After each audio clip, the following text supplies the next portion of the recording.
semana más, hoy con un nuevo desafío. Y cuando digo desafío, en todo el término y toda la extensión de la palabra.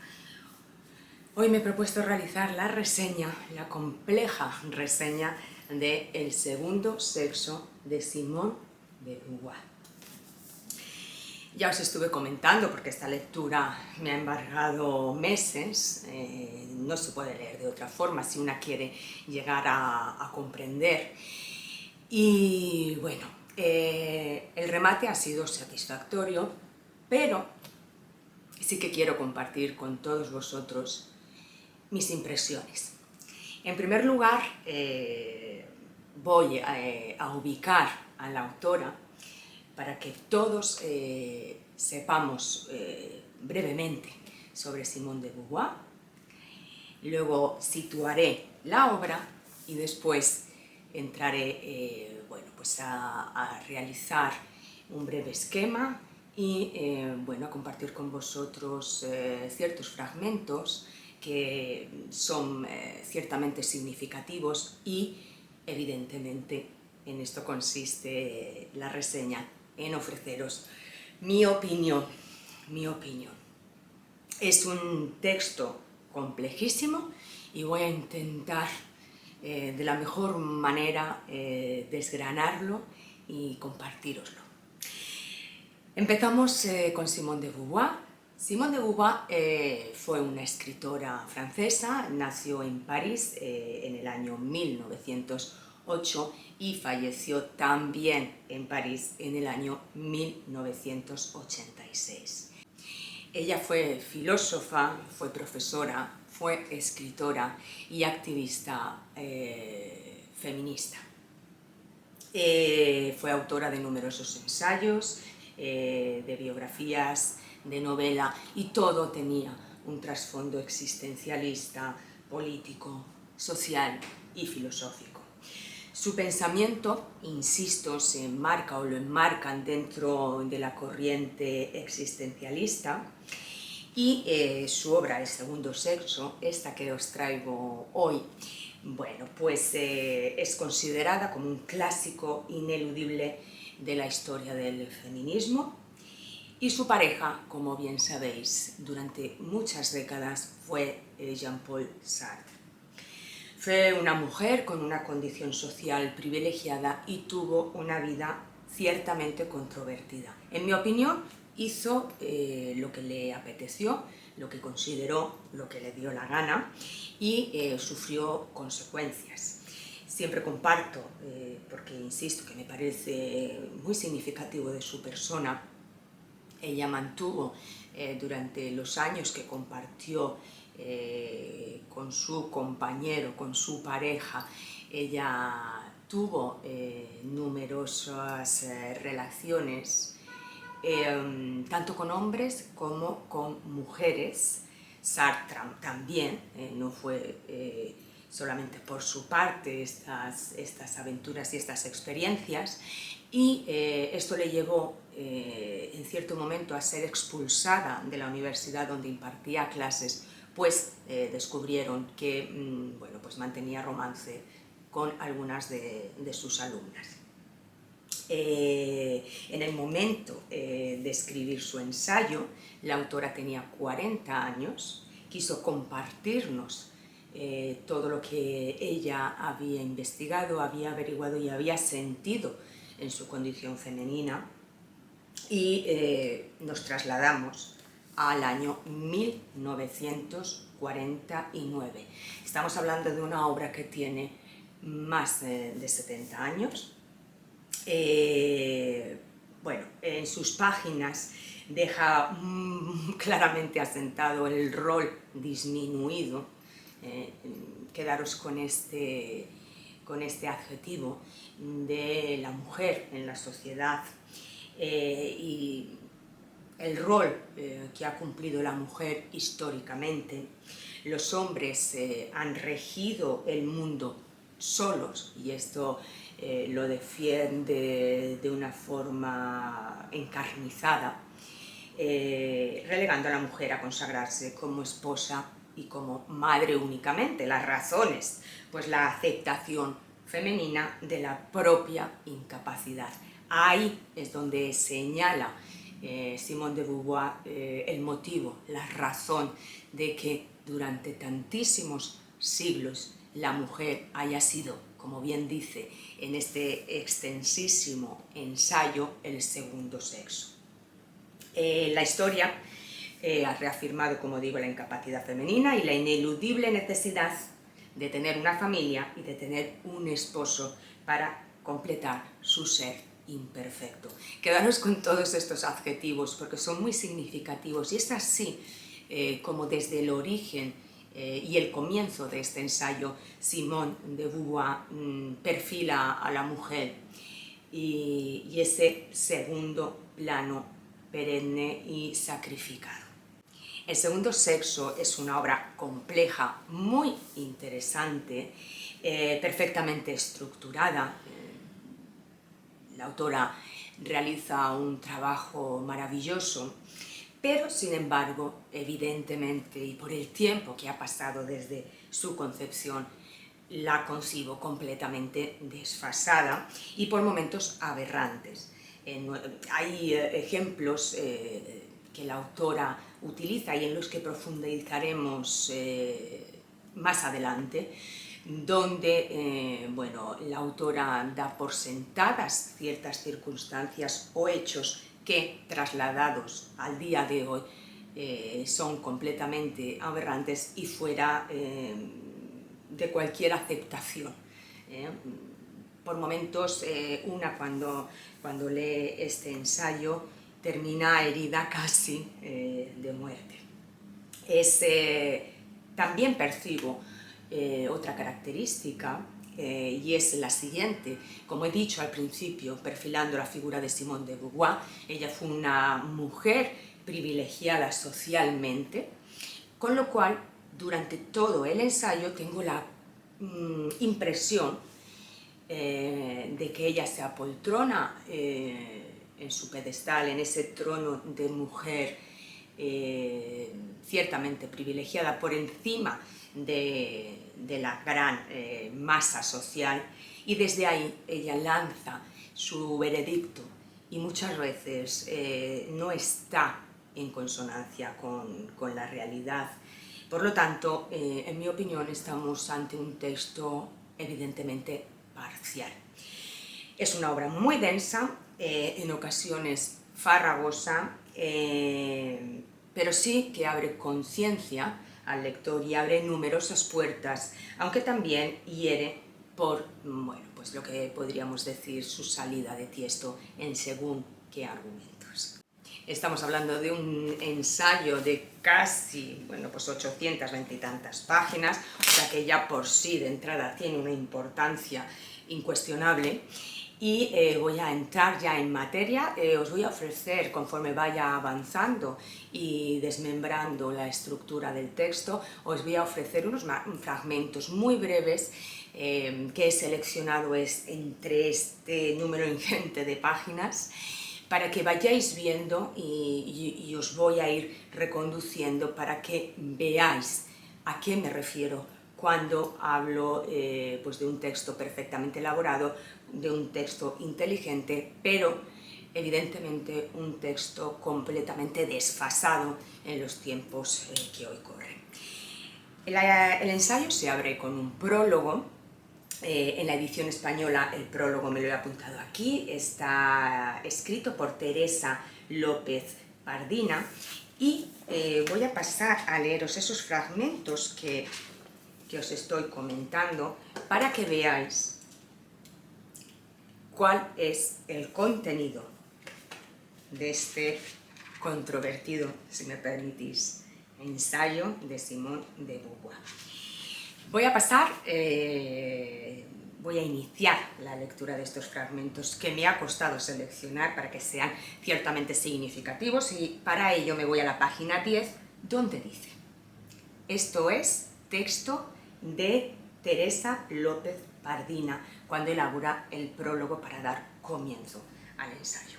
Y dice: una filósofa que no creó un sistema, pero que iluminó zonas de la realidad hasta entonces oscuras.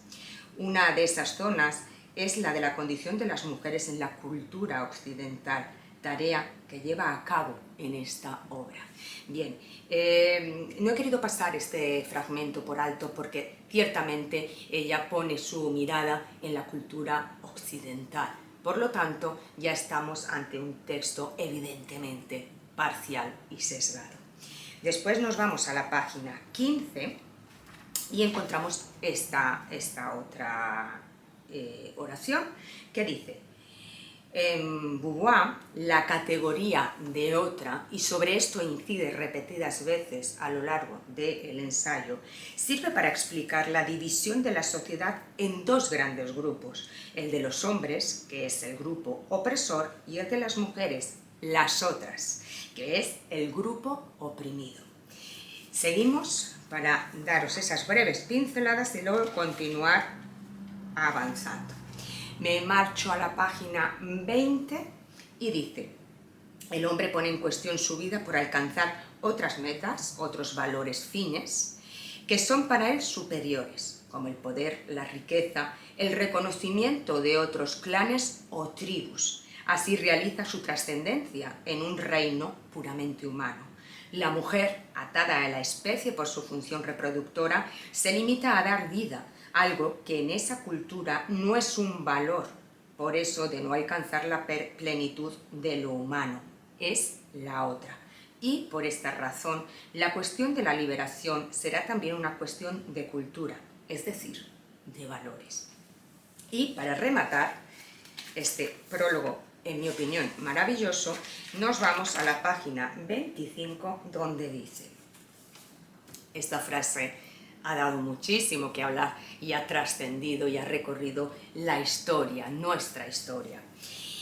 Dice: no se nace mujer, se llega a serlo, transmitiéndonos, dicho con el lenguaje del feminismo actual, que el género es una construcción cultural sobre el sexo, esto es, que la feminidad y la masculinidad son formas de ser mujer u hombre determinadas por la cultura y la sociedad, y por lo tanto que no existe, como ya nos decía en la introducción, una esencia femenina, algo que caracterice a la mujer ontológicamente como tal, y lo mismo ocurre con una supuesta esencia masculina.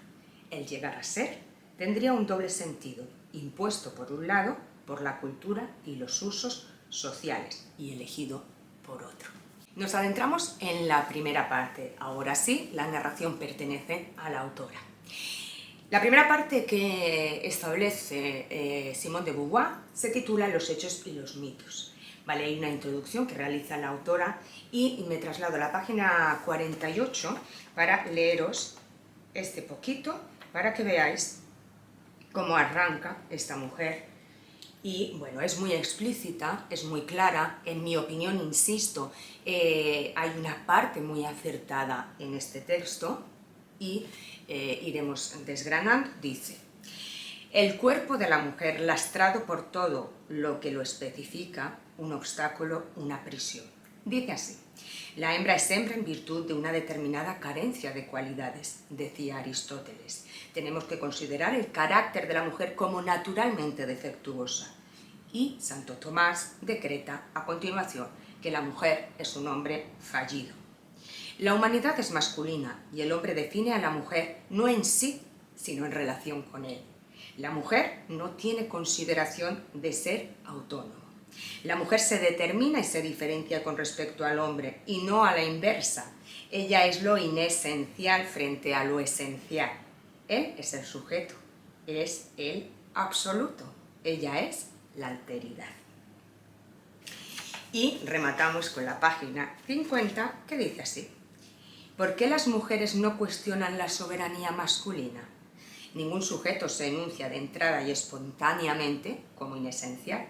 Lo otro, al definirse como otro, no define lo uno, pasa a ser lo otro cuando lo uno se posiciona como uno. Sin embargo, cuando no se opera esta inversión de otro en uno, será porque existe un sometimiento a este punto de vista ajeno. ¿De dónde viene en la mujer esta sumisión? Una categoría consigue dominar de forma absoluta a otra. Este privilegio se debe a la desigualdad numérica. La mayoría impone su ley y a la minoría se la persigue. Sin embargo, las mujeres no son una minoría. Son textos, son fragmentos que a mí me obligaban a detenerme, a volverlo a leer, a replantearme y en muchas ocasiones a darle la razón a la autora. ¿Cómo esto se ha dado? ¿Cómo esto ha sido posible? ¿Cómo esto se ha mantenido siglos, siglos y siglos? Es cuanto menos curioso. Nos vamos dentro de los hechos y mitos. En la primera parte habla del destino, los datos de la biología, en mi opinión una parte demasiado técnica. Todo aquel, como es mi caso, que no tenga una base, una formación específica en este terreno, pues anda un poco a tientas, dando palos de ciego y sin ser capaz de profundizar y de obtener y de disfrutar de todo el sentido. Después marchamos al punto de vista psicoanalítico y el punto de vista del materialismo histórico. Y en la segunda parte, toda esta primera parte, en mi opinión, insisto, es demasiado técnica, quizás necesaria y aportará muchísimo a aquellas personas que tengan una formación previa. Este no es mi caso. Y en la segunda parte habla de la historia. En este punto voy a leer otro fragmento, que es la página 197. Voy señalando páginas para todos aquellos que tengáis el texto y que queráis, bueno, pues analizar un poquito y cavilar sobre estas oraciones que yo resalto. Y dice así: si echamos un vistazo de conjunto sobre esta historia, vemos esbozarse varias conclusiones. Esta es la primera: toda la historia de las mujeres ha sido realizada por los hombres. Es una evidencia muy dolorosa, pero completamente cierta. Y nos vamos a la página 198, donde dice: ellos tuvieron siempre entre sus manos la suerte de las mujeres y no decidieron en función del interés de ella, solo contaban con sus propios proyectos, sus temores, sus necesidades. Y para todos aquellos que quieran continuar con esta exposición de motivos, todo el párrafo hasta el final de la hoja yo lo subrayé, lo marqué, porque es ciertamente interesante. Algo que a lo largo de estas páginas me resulta muy curioso es que la autora se sirve de argumentos para llegar a máximas y muchas veces son argumentos obscenos de una rareza hiriente. Soy concreta.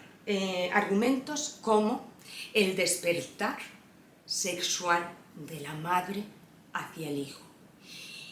Este tema lo aborda en numerosas ocasiones a lo largo del texto, con una normalidad escalofriante y, claro, a día de hoy yo me pregunto, ¿quién normaliza que una madre sienta deseo sexual hacia uno de sus hijos o hacia varios de sus hijos?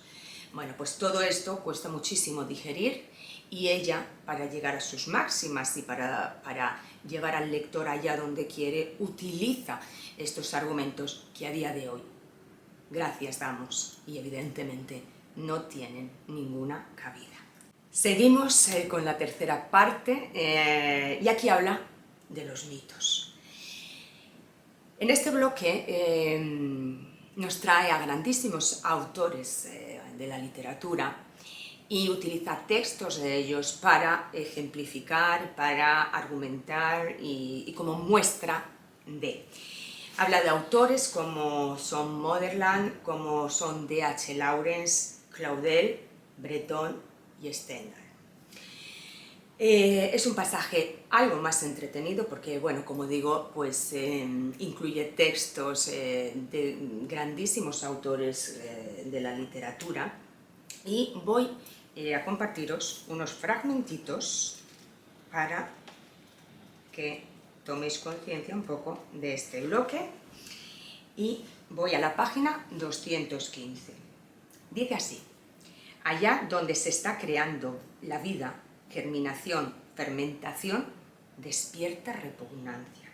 Entre los primitivos, el parto está rodeado de los tabúes más severos. La placenta debe quemarse cuidadosamente o arrojarse al mar, pues quien se apodera de ella tendría en sus manos el destino del recién nacido. Esta ganga en la que se ha formado el feto es el signo de su dependencia. Al aniquilarla, se permite al individuo arrancarse del magma vivo y realizarse como un ser autónomo. La mancha del nacimiento recae sobre la madre. Bueno, aquí hay pasajes curiosísimos, y vamos a la página 216, y ahora pasaré a comentar.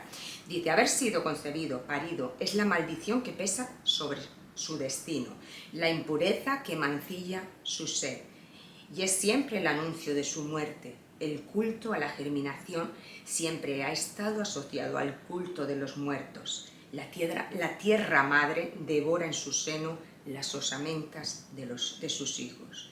En la mayor parte de las representaciones populares, la muerte es mujer, y a las mujeres les corresponde llorar a los muertos, porque la muerte es obra suya. Aquí hay pasajes muy interesantes y muy curiosos, pues nos habla de ciertos mitos, de todas cargadas y rodeadas de superstición, por supuesto. Y bueno, nos hace partir de un mundo evidentemente que nada tiene que ver con el nuestro, y un mundo que se encargó de apartar a la mujer, de maldecir a la mujer, de asociar todo lo sucio, lo macabro, lo siniestro, la mala suerte en la mujer. Y esto evidentemente ha pesado, y todavía ciertas supersticiones, aunque nos parezcan extrañas y aunque nos parezca que ya está todo completamente superado, algunas de esas supersticiones todavía existen a día de hoy, y cuando una lee y lo analiza de una manera tan directa, pues resulta sorprendente, ¿no? que todavía tengamos en los cimientos de nuestra sociedad y de nuestras creencias asuntos tan absurdos y con tan poco sentido común. Otra percepción que tengo a lo largo de toda la narración, además de esa parcialidad por parte de la autora, es que en muchas ocasiones ella quiere llegar al tuétano de ciertos asuntos realmente importantes, pero su posición privilegiada, su distancia con la masa, con la gran masa, no se lo permite. Mete el tajo, mete el cuchillo, pero no penetra lo suficiente, y esta sensación la guardo durante toda la lectura. Después de esta tercera parte continuamos, donde comparte textos muy interesantes de estos autores que he mencionado anteriormente. Nos vamos al punto número 2 y nos habla de la experiencia vivida. Hay una introducción que realiza la autora. Nuevamente percibo que ella está en otra esfera, en otra dimensión, y desde esa dimensión lanza toda su oratoria. Aquí desglosa después, en la primera parte de este segundo bloque, formación, y ahí desglosa infancia, juventud, iniciación sexual, la lesbiana, y aquí más que en ningún otro bloque aparecen esos ejemplos soeces y que no tienen ningún tipo de cabida. Y vamos a ir a la página 434, me lo he tenido que apuntar porque si no era incapaz. Y aquí hay otro fragmentito, nada, una oración que me parece muy significativa, y dice así: socialmente solo accede a su vida adulta convirtiéndose en mujer. Paga su liberación con una abdicación, es decir, hace hincapié en que esa joven, de la única manera que puede continuar su existencia y tener cierta cabida en la sociedad es pasando de las manos del padre que censura, del padre que reprime, del padre que no permite, a las manos del esposo, que va a continuar aplicando el mismo tipo de censura o parecido. Después nos vamos, una vez que ha desglosado estas etapas de la mujer, nos vamos a una segunda parte. Hay una situación previa. En esta parte hace hincapié en la doble moral que existía entonces en la sociedad de entonces y que desgraciadamente sigue existiendo a día de hoy. Esto se ve de forma muy evidente en el apartado prostitutas y hetairas, pero antes habla de la mujer casada, de la madre, de la vida en sociedad, entra en el tema de las prostitutas, continúa de la madurez a la vejez de la mujer y remata con situación y carácter de la mujer. Bien, hasta aquí hemos hecho un recorrido evidentemente mínimo, cuanto apenas, porque si no el vídeo se podría extender horas y horas. Ahora bien, vamos a las conclusiones, que quizás es lo más importante. ¿Merece la pena leer El segundo sexo de Simone de Beauvoir? Rotundamente sí. Claro que merece la pena leer un texto tan importante, un texto que ha significado tanto para la historia del feminismo y que a día de hoy en su participación, en su parte, nos ha permitido llegar a donde estamos. La labor de Simone de Beauvoir en este texto es incuestionable. Realiza un grandísimo esfuerzo, un grandísimo trabajo de investigación, de interiorización y de exposición, una tarea dificilísima. Claro que merece la pena leer este texto, desde aquí lo aconsejo de todas, pero es una suerte si entramos en este texto con ciertas reticencias, con cierto carácter crítico, no tragándonos todo como acto de fe y principalmente siendo muy conscientes de la distancia que existe entre la concepción de este maravilloso ensayo y nuestro tiempo. En su momento, pues me cuesta incluso entender la grandiosidad del texto y la importancia y la repercusión que la publicación del segundo sexo generó. Sin embargo, no todo vale a día de hoy. Lo que antes eran unos cimientos sólidos y unos cimientos completamente válidos, ahora pues son unos cimientos endebles. ¿Por qué? Porque afortunadamente el avance ha sido descomunal. Sí que queda mucho por hacer, eso es innegable. Siempre, en cualquier tema que abordemos, queda mucho por hacer y mucho por trabajar. Nunca llegamos al techo de nada, siempre hay más.